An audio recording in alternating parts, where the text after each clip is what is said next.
Hi everyone, I'm Kim Kuhn here in Studio 3, and I'm joined by our most recent winner in the Monster Energy NASCAR Cup Series, Chase Elliott. Welcome, congratulations, and I gotta ask, you've had a couple of days, has it all sunk in?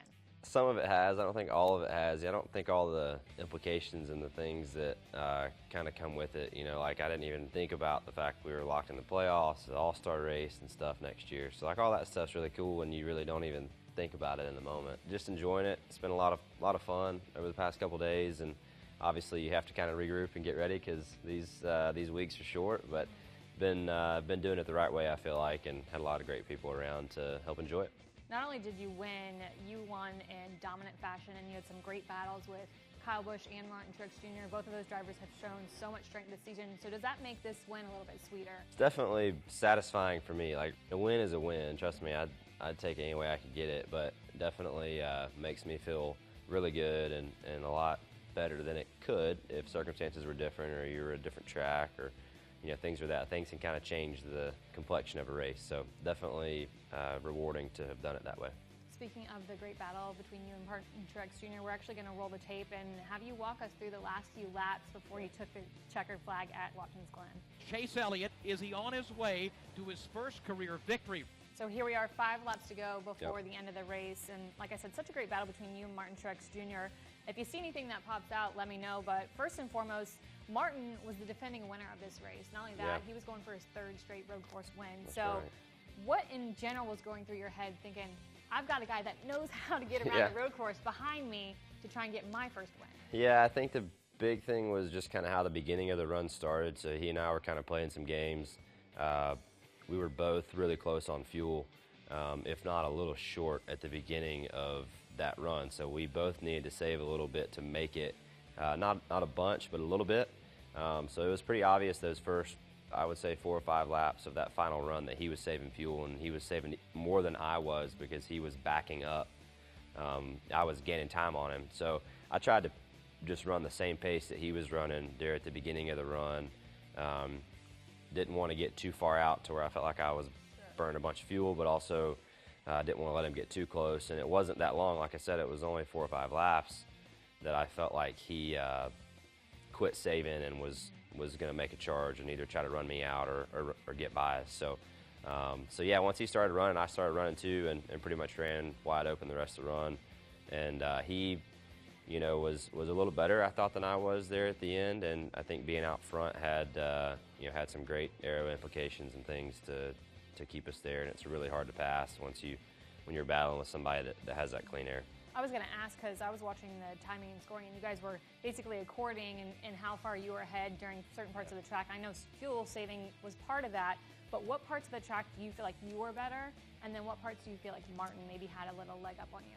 Yeah, I'm really curious to watch this because I haven't watched, so I really don't know. But me watching the mirror and stuff, I felt like that I got off of 1 a little better than he did, and I thought I got up through the S's better than he did. I thought he beat me through the carousel, which is the corner we just left. I thought I beat him through 10 here. And then I thought he beat me through 11 back on the front stretch. But, it was just kind of weird how we were swapping back and forth, and it kind of netted out to be about the same. But it was really strange to look in my mirror and see, him be way closer at certain parts of the track and me be super far away. I was like, man, did I mess something up or what? What was wrong? So yeah, that took some getting used to, because typically when that happens, it's gone really fast, but it kind of kept, getting bigger, getting smaller, in my mirror. So I didn't know if I was messing up or what, but once I kind of got used to seeing where I was better and where he was better, was able to, keep the gap at least good enough, I guess. I know there's been so much talk about how your dad was spotting for you on the backstretch. He spotted for you throughout your career. How hard do you think it was for him not to get emotion in his voice over the radio? Because I know he was excited. Yeah, I don't know. We've done a lot of racing together, and him spotting is really not anything new either. He's spotted for me a lot over the years. So, and we've been fortunate to run in some big races and win a couple big short track races. So, he kept his calm through that stuff, and he's been doing this stuff long enough. I mean, I think he knows how to keep it together, and he certainly did. It was great to have him. I wish my mom was there too, but it was awesome to have him, and you know, obviously he played a part, so that was pretty neat too. How do you keep from yourself just thinking, oh my gosh, I'm gonna lose it?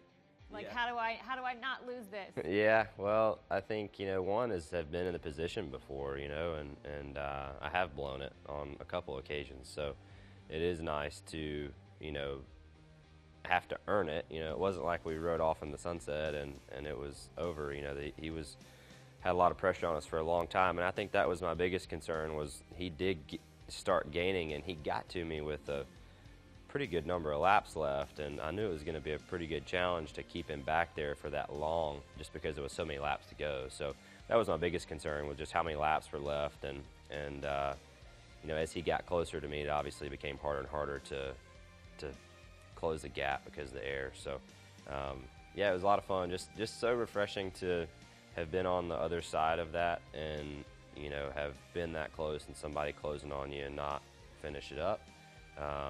For that to work out Sunday, it was really neat. We're about to see the white flag. We've got to talk about the last lap because that turn one, it Yeah. did get you. There's been a lot of talk about how well you were able to save that because you did wheel hop in turn one, but for the fans that don't understand what exactly a wheel hop is and how much it can throw you off course, take us through that, what you were thinking, how you were able to save it, and what the car felt like. Yeah, so don't do that. I was like, man, you dumbass, you've really done it now. With these road course cars, you have a lot of front brake in the car, and you also have a lot of rear brake in the car to help you get stopped.